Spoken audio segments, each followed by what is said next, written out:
ইলাহা ইল্লাল্লাহ পড়তে শুরু করলো। এমন ভাবে মাথার মধ্যে আঘাত করলেন, আঘাত করার সঙ্গে সঙ্গে আমার বন্ধুগণ মাথাটা ফেটে গেল। ফেলকে দেওয়া রক্ত উপরের দিকে সরসর সরসর করে বের হইতে শুরু হলো। যেরকম আল্লাহু আকবার। ছোট ভাইয়ের মায়ের 16 বছর বয়স উমাইর বড় ভাইয়ের মাথার ফিলকি দিয়ে যখন মুক্ত বের হয়, জ্ঞানটা হারাইয়া ফেললো। উমাইর চিৎকার বের বলল, আল্লাহ আমার বড় ভাই সাদ বড় ভাই মারা গেল। আল্লাহ আমার বড় ভাইয়ের জানটা ভিক্ষে দেব। আল্লাহ আল্লাহ তুমি তোর জানবেও না। মাথাটা নিচের দিকে চলে গেছে, না কোনো উত্তর নাই, আর কোনো নড়াচড়াও নাই। উমাইর ভয়ে পাইয়া টুকরে টুকরে কাঁদতে শুরু করলো।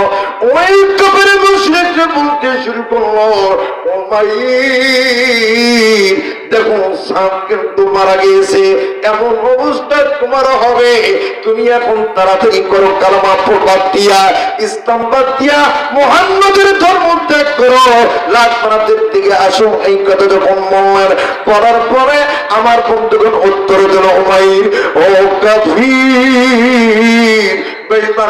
তোমরা শোনা করো, আমার ভাইয়ের যেহেতু জীবন গিয়েছে, আমারও জীবন দিতে আমি প্রস্তুত আছি। তবু একজন পরিমাণ আমি ইসলাম থেকে আমি লাভ করাতে থেকে যাব না।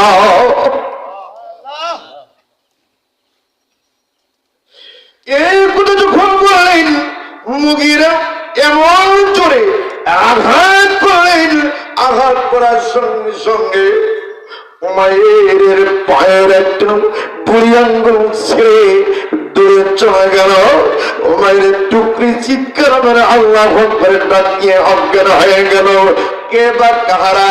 আমার তার বাবা আবু ওয়াক্কাসকে জানাইলেন। তখনও কিন্তু আবু ওয়াক্কাস ইসলাম ধর্ম গ্রহণ করে নাই। আবু ওয়াক্কাসকে বললেন, আবু ওয়াক্কাস তোমার দুই পুত্রকে, তোমার বিবি, তোমার স্ত্রী হামলা এইভাবে গাছের মধ্যে লটকাইয়া, গাছের মধ্যে ঝুলাইয়া পেতে এমন ধরে মারতেছে, মনে হয় তোমার সন্তানগুলো মারা গেল। আমি দ্রুত ঘোড়ার মধ্যে আরোহণ করিয়া ছুটে আসতেন। আসার পর ওই উমাইরের হাত থেকে ওই হরমুখের হাত থেকে লাঠিটা নিয়ে বললেন, এত স্পন্দা তুমি আমার সন্তানকে মারো, এত তোমার সাহস কে দিলা? আমি তোমার ছেলেটা কি অপরাধ করছে তুমি কি জানো? বলেন বলো কি অপরাধ করছে? তোমার সন্তান না মুহাম্মাদের প্রতি ঈমান করেছে, আল্লাহর প্রতি ঈমান করেছে, তুমি ধর্ম ত্যাগ করেছে। আবু বকর এই আমি যদি এই মুহূর্তে ইসলাম ধর্ম গ্রহণ করে আমার তুমি কি মারবা নাকি? কত ক্ষমতা আছে, মারো, আমি দেখতে চাই। আমার এই কথা বলে লাঠিটা পাট করে ফেলে দিয়া দুই সন্তানকে জড়াইয়া ধরিয়া কাঁদতে শুরু করলেন, আর মাথার মধ্যে পান ঢাকতে শুরু করলেন। হঠাৎ করে আল্লাহ রাব্বুল আলামিন ওই সাদ উমাইরের কানটা খুলে গেল, যেরকম আল্লাহু আকবার। আমার বিশ্বনবী তারপরে আমার বন্ধুগণ কাটা পবিত্র মতো চটপট চটপট করে আমার নবী আল্লাহর কাছে ডাকতে বলে, মালিক প্রথম আমার কাছে যুবকদের মধ্যে ইসলাম ধর্ম গ্রহণ করছে আলী, বছর হলো 11, আর দ্বিতীয় ইসলাম ধর্ম গ্রহণ করলো সাদ আর উমাইর। এইভাবে যদি যুবকদেরকে কাফের মুশরিকরা জুলুম নির্যাতন করে, কেমনে আমার ইসলাম ধর্ম গ্রহণ করবে? এই কথা বলে আমার নবী কাটতেছে, আমার নবী কাটা কবিদের মতো ছটফট করতেছে। আমার বন্ধুরা কি করুন, নবীজি আপনার এইভাবে দুর্বল ভালো হবে না। আল্লাহ বললেন,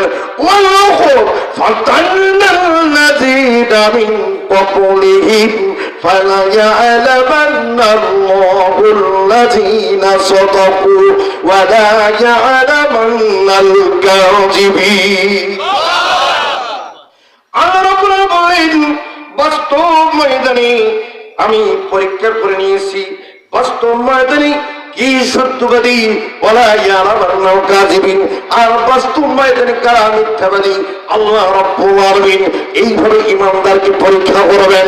যারা উত্তীর্ণ হবে তাদের জন্য আমার আল্লাহ জান্নাত দিয়েছেন। সুবহানাল্লাহ। বাবা আবু বকর দুই সন্তানের মাথায় পানি ঢাললেন, জ্ঞান আসলো।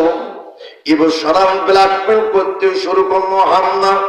দুই যুবকের মা হামনা ব্ল্যাকমেল করলো,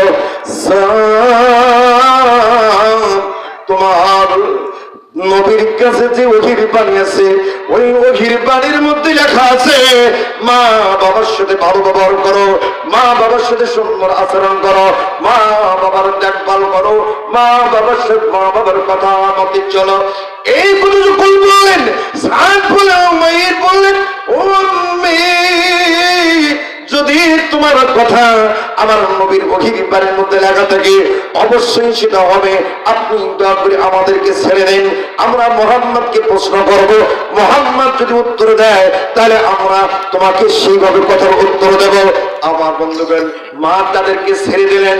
আমার বন্ধু দুই ভাই হাতে হাত ধরে কোন রকম গলাগলি করে বিশ্ব নবীর বাড়িতে আসলেন। দরজার মধ্যে করালাপ করলেন।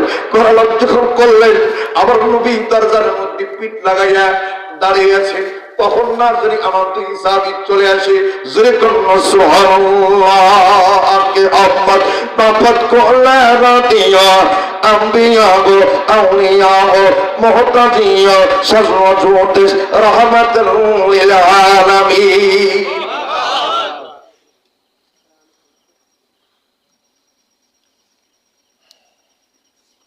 পিঠে লাগাইয়া এক লাগাইয়া দাঁড়ায় আছেন আমার নবী। দুই সাহাবী চলে গেলেন, আমার নবী দরজা খুলে দিলেন। দুই সাহাবী কি বুকের মধ্যে জড়াই ধরলেন।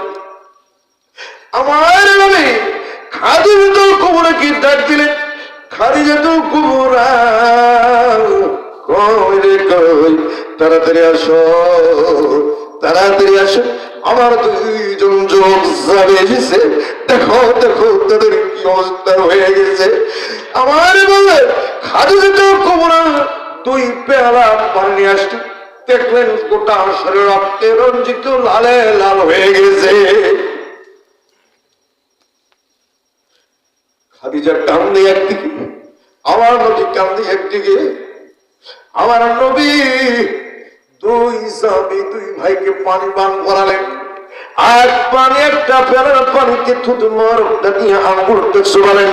সেই পানিতে খাদিজাতুল কুবরা আমার নবী গোটা শরীরের মধ্যে মেসেজ করে দিলেন, পূর্বের সে ভালো হয়ে গেল, বিষ বেদনা চলে গেল। দুই যুবক প্রশ্ন করলেন, নবীজি ইয়া রাসূলুল্লাহ, ইয়া হাবিবাল্লাহ, আমার আম্মি জান আমাকে প্রশ্ন করেছে আমাদের দুই ভাইকে, তোমার ওহির বাড়িতে নাকি লেখা আছে মা বাবার দেখভাল করো, মা বাবার খেদমত করো, মা বাবার সেবা করো, মা বাবার চিকিৎসা সেবা করো। আমার নবী বললেন, ঠিক আছে। আমার নবীর উত্তর জানা নাই। জিবরাইল আমিন কি আমার আল্লাহ দেখতে বললেন, জিবরাইল আমিন আর দেরি করে না, তাড়াতাড়ি যাও, আমার নবীকে গিয়ে ওহী করো, আমার নবীকে গিয়ে জানাই দাও। আমার বন্ধু জিবরাইল আমিন সে বলতেছে, ওয়ামাসাইনাল ইনসানা বিওয়ালিদাইহি হুসনা। জোরে করুন আল্লাহু আকবার।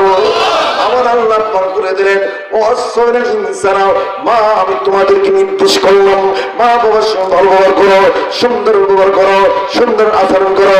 মা বাবা মাঝে হলে তাদের সেবা যত্ন করো, মা বাবা অসুস্থ হলে চিকিৎসা করো, মা বাবা টয়লেট বাথরুম নিতে না পারলে টয়লেট বাথরুম করে দাও। আবার মা বাবা যদি তোমাদেরকে আবার কোরআনের বিরুদ্ধে চারণ করে, মা লাইসা লাকা বিহি ইলমুন ফালা তুতিহুমা। জোরে কোন আল্লাহু আকবার।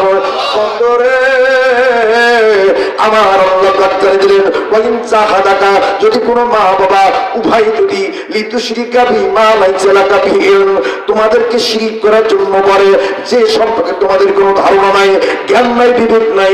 যেমন বাংলাদেশের অধিকাংশ মা বাবারা সন্তানদেরকে শিবির করতে দেয় না, অধিকাংশ মা বাবারা সরবরাহ করতে দেয় না, অধিকাংশ মা বাবারা জামাত ইসলাম করতে দেয় না, অধিকাংশ মা বাবারা ইসলামী খেলাফত মজলিস করতে দেয় না, অধিকাংশ মা বাবারা এইভাবে কোন ইসলামী দল করতে দেয় না। আমার বন্ধুগণ, এইভাবে আমার আল্লাহ পাক ওই জানাই দিলেন, কোন মা বাবা যদি কোন সন্তানকে যদি শিরিক করতে পারে, ফালা তুতিহুমা, আল্লাহর বিরুদ্ধে করতে বলে, ফালা তুতিহুমা, যদি মা আল্লাহ পাকের হুকুম বাস্তবায়ন করার বিরোধিতা করে, ফালা তুতিহুমা, মা বাবার ওই কথাগুলো শোনা যাবে না, বাকি খেদমত করা যাবে হুকুম কার।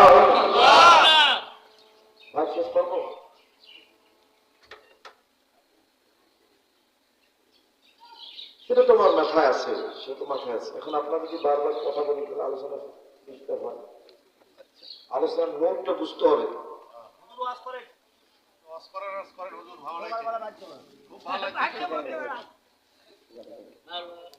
আল্লাহ,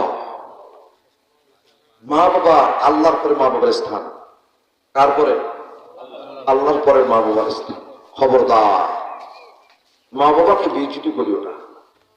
কিন্তু ওই মা বাবা যদি ইসলাম বিরোধী কোন কালচার করতে পারে, তাহলে ওই কথাগুলো শোনা যাবে। কথাটা দুই যুবক ওহি যখন অবতীর্ণ হলো, ওহির তাৎপর্য যখন বুঝতে পারলেন, চলে আসলেন মা বাবার কাছে। মা আম্মা, হামনা বললেন, বেটা কি বলো? মা কিন্তু পাগল হয়ে গেছে, সঠিক একটা খবর আসবে। যখন বললেন, আম্মা, আপনি যাহা আমাদেরকে ব্ল্যাকমেল করেছেন, ইমোশনাল ব্ল্যাকমেল করেছেন, আল্লাহ নবীর ওহির পানিতে লেখা আছে, হ্যাঁ লেখা আছে, কিন্তু তুমি লাভ বানাতে দিকে যেতে পারো, আমাদেরকে কুফরি কাজ করতে পারো, আল্লাহর বিরুদ্ধে চারণ করতে পারো, আল্লাহর হুকুমতের বিরুদ্ধে চারণ করতে পারো। মামা আম্মা, আমাদের দ্বারা সম্ভব না, না না, আমাদের দ্বারা সম্ভব না। আমরা তোমাকে ছেড়ে দিলাম, আমরা বিশ্ব নবীর দরবারে গেলাম। বন্ধুরে বাড়ি কেন করো, তোমার যুবক আপন ভাই এরা যখন বিশ্ব নবীর উদ্দেশ্যে রওনা দেন, আর যখন দেখা যায় না, আমার বন্ধুগণ, পিতা আবু বকর চিৎকার মেরে বলে, রে বেটা সাদ উমাইর, বাবারে দাঁড়াও দাঁড়াও, আবারও নিয়ে যাও। আমার বন্ধুগণ, এই মা বলছে, রে বেটা সাদ উমাইর, তোমরা যদি আমাকে ছেড়ে চলে যাও, এই উত্তপ্ত মরুভূমির মধ্যে আমি পানি পান করবো না, ছায়াতে যাব না, আমি জীবন ছেড়ে দেব। বন্ধু আমার খেয়াল করুন, ওই যুবক দুই ভাই চিৎকার করে বললেন, আম্মা, আপনি যদি পানি না খান, আপনি যদি রোদে মারা যান, আমাদের কিচ্ছু করার নাই। আপনি মুশরিক, আপনি কাফির মুশরিকের সাথে সম্পর্ক থাকতে পারে না। আপনি আমাদেরকে আল্লাহর দিন থেকে বিরত থাকতে পারেন, আপনি যা ইচ্ছা তাই করুন।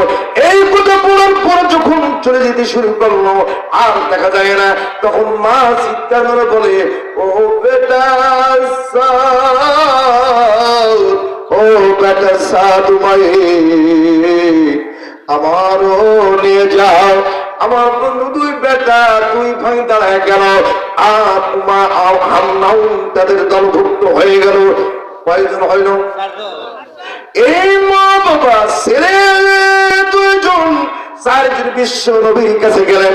বিশ্ব নবী দুই সাহাবীকে বললেন, সাদ ভাই, তোমার মা বাবাকে ফরজ গোসল করাই দাও, কালেমা খানা পড়াই দেবো। ফরজ গোসল করলেন, করার পরে আমার বন্ধুগণ কালেমা খানা পড়ে দেন, লা ইলাহা ইল্লাল্লাহু মুহাম্মাদুর, সকলে বলে সাল্লাল্লাহু আলাইহি ওয়াসাল্লাম। অনেক সময় মা বাবার কারণে ছেলে মেয়ে নেককার হয়, অনেক সময় ছেলে মেয়ের কারণে মা বাবা পরহেজগার হয়। আমার তাফসীরের ভেতরকার কথা আমি শেষ করলাম। আর ওই যে 5000 কয় বছর গেছে, এখন ওই পানি সমুদ্রের মধ্যে ওই যুবক গেল কেমন, এটা শোনার দরকার আছে না? কিভাবে গেল, অত সমুদ্রের মধ্যে কিভাবে গেল, এটা শোনার দরকার আছে না? নাই আচ্ছা, শুনবেন কারা কারা হাত তুলে দেখাই তো একটু। আমিন আমিন আমিন আমিন।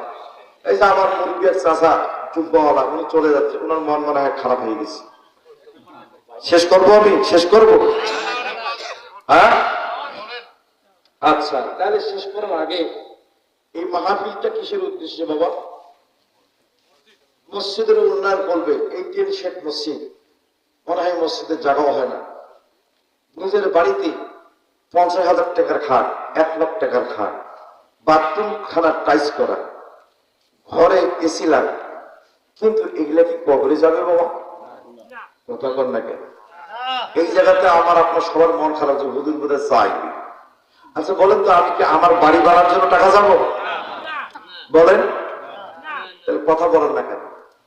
ইনশাল্লাহ আইসি যখন কথা হবে, সারা রাত কথা শেষ হবে না ইনশাল্লাহ। এই যে ওয়াজটা করলাম, এই ঘটনাটা নতুন তথ্য দিলাম, এই 5000 বছরের ঘটনা শুনছিলেন বলে দিন। ঘটনাটা কি ফেলে দেওয়ার মতো? ইব্রাহিম নবী কে আমাদের? কে? জাতির পিতা, আমাদের জাতির পিতার উম্মত, একজন সাহাবী, তার জীবনী। এটা কি মারাত্মক কথা! মা বাবাকে ভালোবাসলে যে অনন্ত কালের জন্য হায়াত পাওয়া যায়, এই দৃষ্টান্তকে টানার জন্য আমি দৃষ্টান্তটা, এই ঘটনাটা নিয়ে এসেছি। তাহলে যে সমস্ত আজকে ছেলেরা মেয়েরা বিদেশে চাকরি করি, ব্যবসা করি, আদার্স অনেক কিছু করি, মা বাবা বাড়ি দিল, ঘর দিল, জায়গা দিল, জমি দিল, মা বাবার জন্য কিছুই করলাম, করছি?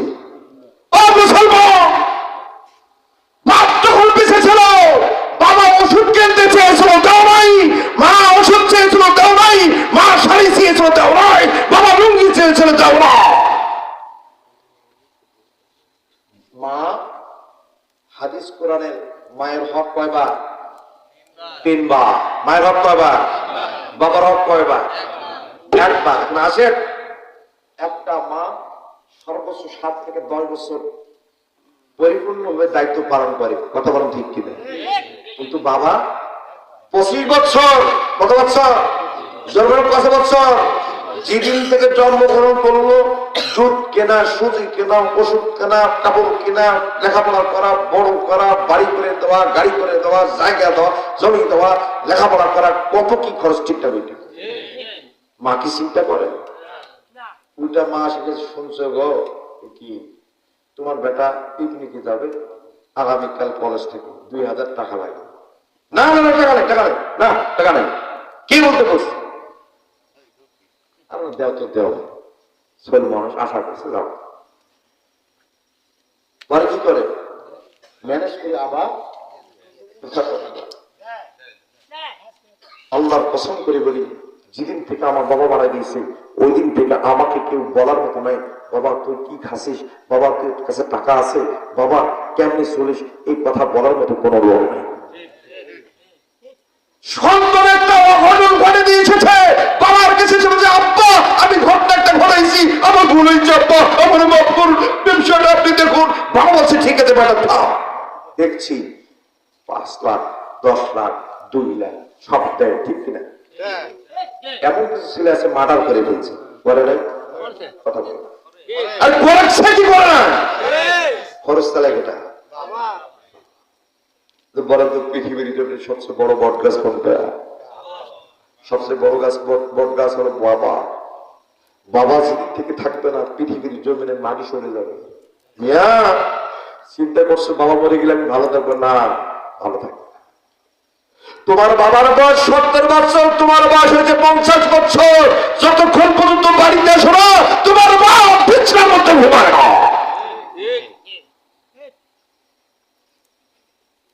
বাবা বাবা মা 1000 বার গর্দ করে, গর্দ করতে জেগেছে, আল্লাহ আমার সন্তানটারে বুঝ দিয়ে, আল্লাহ আমার সাথে এরকম দুবার না করে। বাবা কিন্তু যখন তখন হাত তোলে না, সত্যি সত্যি যেদিন পিঠ উতলে যাবে ওই দিন বলবে যে আল্লাহ এটা আমার সন্তান না, এটা আমাকে কি দিয়েছ, এটা আমার সন্তান না। ওই দিন থেকে আপনার কপাল পুড়ে যাবে, আর কোনোদিন কোনো জায়গায় সাকসেস হইতে পারবেন না। Challenge challenge challenge, I can challenge, come to লক্ষ, আসুন আমি প্রমাণ দেব। বাবা যদি একবার গপ্প করে ওই ছেলের জীবনে আর কোনো কিছু করতে পারবে না।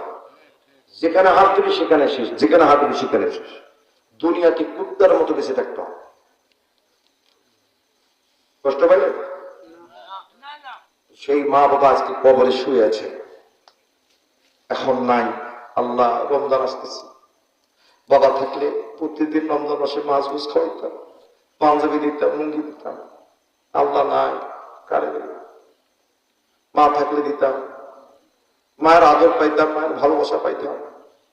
নাই, কারে দেব? কে আমার দেব? যদি ভালোবাসা বাবার পেতে চাও, ভালোবাসা যদি মায়ের পেতে চাও, তাহলে তোমার মায়ের উদ্দেশ্যে, তোমার বাবার উদ্দেশ্যে আল্লাহর ঘরে লক্ষ লক্ষ টাকা না, তোমার সম্পদটাকে ওই জায়গার মধ্যে দিয়ে দাও। আল্লাহ তোমার বাবা, তোমার মায়ের ঘর কামা জান্নাতের টুকরা বানাই দিবে। কোন মায়ের পুত আছেন, কোন বাপের পুত আছেন, এক হাত করে বলেন তো, আমি 20টা করে 1000 টাকা দেবো, 2 টন রড লাগবে, আমি একাই 1/2 টন দেবো। আছেন কেউ? আল্লাহর গোলাম আছেন, বাবার সাথে বেয়াদবি করছেন, মারা গিয়েছে, মাপ পেতে পারেন নাই। মায়ের সাথে বেয়াদবি করছেন, মাপ পেতে পারেন নাই। ও মুসলমান, যদি তোমার মায়ের সাথে চোখ লাগায় কথা বলো, তোমার জাহান্নামের দরজা উন্মুক্ত করে দেওয়া হয়। তুমি যদি তোমার বাবার সাথে কর্কশ ভাষায় কথা বলো, উন্মুক্ত করে দেওয়া হয় জাহান্নামের দরজা। সুতরাং বাপ নামের একটাই রাস্তা, বাপের উদ্দেশ্যে, মায়ের উদ্দেশ্যে আল্লাহর ঘরে এই ধান পানিতে পড়বে না, আগুনে পড়বে না, নষ্ট হবে না। এটা সরাসরি আল্লাহকে কর্জে হাসনা দেওয়া হবে। মাধ্যম হলো মসজিদ, মাধ্যম হলো মা বাবা। আমি মা বাবার উদ্দেশ্যে দিয়েছি, আল্লাহ তুমি আমার মা বাবাকে জান্নাত নসিব করো, আমার অপরাধ মাফ করে দাও। আমার আল্লাহ বললেন, আমি আল্লাহ ওয়াদা করেছি, আমি তোমাকে ক্ষমা করে দিয়েছি, আজরান আজিমা, আমি তোমাকে পুরস্কৃত করলাম। ধরে কোন সুবহানাল্লাহ। কারা কারা জান্নাত চাই? হাত তুলে দেখান তো। জান্নাত কারা কারা চাই? হাত তোলে। বলেন ইয়া আল্লাহ, জোরে বলেন ইয়া আল্লাহ, ইয়া আল্লাহ। আমি অপরাধ করেছি, গুনাহ করেছি, ভুল করেছি, জেনা, ব্যভিচার, জুলুম, অত্যাচার, মদ, জুয়া, ঘুষ, সুদ, কথায় বার্তায়, চলিতে ফিরিতে গুনাহ করেছি। আল্লাহ মাফ করে দাও। আমরা জান্নাত পাওয়ার আশায় আজকে এই গোয়ালদিঘি পূর্বপাড়া জায় মসজিদের মাহফিলে মসজিদকে সাক্ষী রেখে, আমার রাসূলকে সাক্ষী রেখে তোমার কাছে ওয়াদা করলাম, আমাদেরকে মাফ করো। আমরা আজকের মাহফিল থেকে আমাদের জীবনের সকল গুনাহ মাফ পাওয়ার জন্য তোমার ঘরে না দিয়ে যাব না। কি আছে? 4 টন রড লাগবে, 1/2 টন করে দিবেন 4টা মানুষ। 10 জন মানুষও দিতে পারেন। কে আছে? আছেন কোন আল্লাহর গোলাম? আমাদের এই ঘরকে সাক্ষী রাখবো আল্লাহ। এই ঘর কিয়ামতের ময়দানে বলবে, পৃথিবীতে 5টা জিনিসের ধ্বংস নাই। 1 নম্বর মসজিদ, 2 নম্বর মাদ্রাসা, 3 নম্বর হলো ঈদগাহ মাঠ, 4 নম্বর হলো কবরস্থান, 5 নম্বর হলো ঈদগাহ মাঠ, 5 নম্বর হলো যেখানে তাফসীর কোরআন মাহফিল হয়। এই ঘর যখন জান্নাতে যাবে, আল্লাহ কাছে বলবে, আল্লাহ তোমার যে গোলাম রড দিয়েছে, রড দিয়ে আমাকে নির্মিত করেছে, আমার নিচে তোমার বান্দারা নামাজ পড়েছে, তোমার ওই বান্দা জাহান্নামে জ্বলে, আমি তাকে ছাড়া জান্নাত যাব না। আল্লাহ, ইয়া মালিক, ইয়া রব, ইয়া রাব্বি, ইয়া কারীম, আপনি আমার ওই বন্ধুকে আমার পেটের ভিতরে ঢুকান, তারপর আমি জান্নাত যাব। তুই বল সুবহানাল্লাহ। কি আছে? 10 জন ব্যক্তি 4 টন রড দিবেন। 10 জন ব্যক্তি, হোক ভ্যানসালা, হোক মধ্যবর্তী, হোক বড়। আছেন কেউ? ওই ভাই দিবে মনে হয়, দাঁড়াইছে। এই টুপিওয়ালা ভাই দিবে মনে হয়, দেখেন। হ্যাঁ, দাঁড়াইছে যে। কে আছে? খুব দ্রুত, খুব দ্রুত। দ্রুত ভাই। আচ্ছা 10 20 জনে দেন, 20 জনে দেন, 27 মনে 1 টন হয়। কয় মনে 1 টন হয়? 27 মনে 1 টন হয়। আপনারা এই 4 টন রড ঢালাই দিতে লাগবে। এটা আপনারা 10 জন 20 জন মিলে দেন না, 20টা লোক দাঁড়ান, 50 জন দাঁড়ান, নেন 50 জন দাঁড়ান। আপনারা 50 জন গ্রুপ হয়ে এই 4 টন রডের রিস্ক নেবেন। শুধু নাম লেখা। কে আছে? আল্লাহর একটা বান্দা সাহস করে দাঁড়ান। আছেন কেউ? নাই? 50 জন, 100 জন মিলিয়ে দেন, 100 জন মিলিয়ে দেন। আরে ভাই সহজ তো, বেশি টাকা পড়বে না তো। জান্নাত তোমার আশায় আমরা দেব। নাই কেউ? আল্লাহু আকবার। আমার জীবনে এইরকম কথা কখনো ব্যর্থ হয় না। দেন ভাই, আপনি আল্লাহকে দিবেন না, আমাকে দিবেন না, আপনি নিজেকেই টাকাটা দিচ্ছেন নিজেকে সেভ করার জন্য। আপনার আমানত আল্লাহর কাছে জমা থাকবে, এটার বিনিময়ে জান্নাত পাবেন। যেরকম সুবহানাল্লাহ। 100 জন ব্যক্তি এখানে আছেন, 100 জন ব্যক্তি এখানে আছেন, সর্বোচ্চ ভাগে 5,000 টাকা করে পড়বে। কত করে পড়বে? 5,000 টাকা করে পড়বে। 100 জন লোক 5,000 টাকা করে দিলে কত হয় ভাই? হিসেব করেন তো,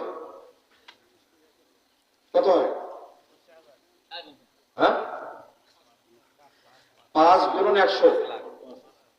হ্যাঁ, 100 জনে 4 টন রড দিবেন। আচ্ছা, এই ছাদ ঢালাই দিতে 3 টন লাগুক আর 4 টন লাগুক আর 2 টন লাগুক, 4 টন মানে 4 টন পার হলে আপনারা দিবেন না। আপনার 100 জনেই যতটুকু সংখ্যক দিবেন। এরকম লোক দাঁড়ান তো, এক এক করে। এমন লেখা হবে না, শুধু লেখা থাকবে রড রড। নাই কেউ? 5 টাকা করে 1000 টাকা কেউ দিতে পারবেন না? এখন কথা হলো, আজকে যদি আমি আপনার বাড়িতে মেহমান হই, মাছ করবেন, গরু করবেন, খাসি করবেন, মুরগি করবেন, আতস চালের বিরিয়ানি করবেন, তারপর হলো পায়েস করবেন, নাস্তা পানি করবেন, 5,000 টাকা যাবে না? 5,000 টাকা বেশি হয়ে গেল। এই গ্রামের মানুষ নাই কি আর? কিন্তু আল্লাহর এক গোলাম আসতেছে হনহন করে, আসছে বাবা কাপ। হ্যাঁ,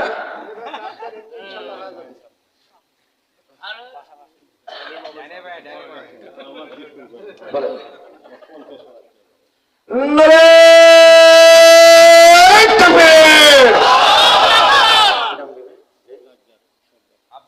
আব্দুর রাজ্জাক, মানে আমার বিহাই হচ্ছে আর কি।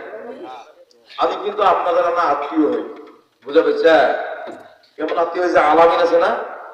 হ্যাঁ, আলামিনের কাছে আমার আপন ভাগ্নি আছে।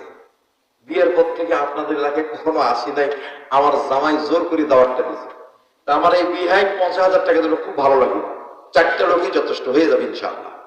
ইনশাআল্লাহ, আল্লাহুম্মা আমিন। হাতুল আল্লাহুম্মা আমিন। আব্দুর রাজ্জাক সরদার রডের জন্য 50,000 টাকা দান করলেন। আল্লাহর দরবারে কবুল করিয়ে নেন, যার মানে বরকত দিয়ে দেন।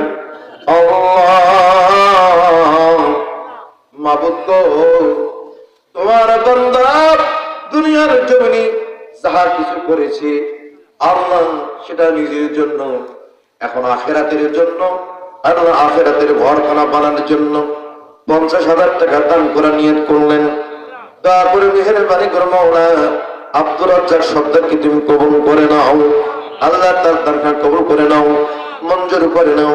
ঈদের পরে মসজিদের ছাদ ঢালাই হবে। এই দানখানা করার পরে আল্লাহ জান্নাতি মেহমান সে কবুল করার পরে তার মৃত্যু দিও।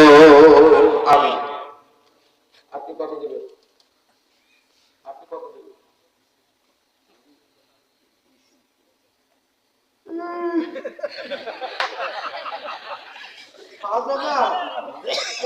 করে ফিক্স দেওয়া না যাবে না। ওই পারে যা ভালো থাকবেন না, ওই পারে ভালো থাকতে হবে না। ওই পারে বাড়ি ঘর আপনার সাথে যাবে।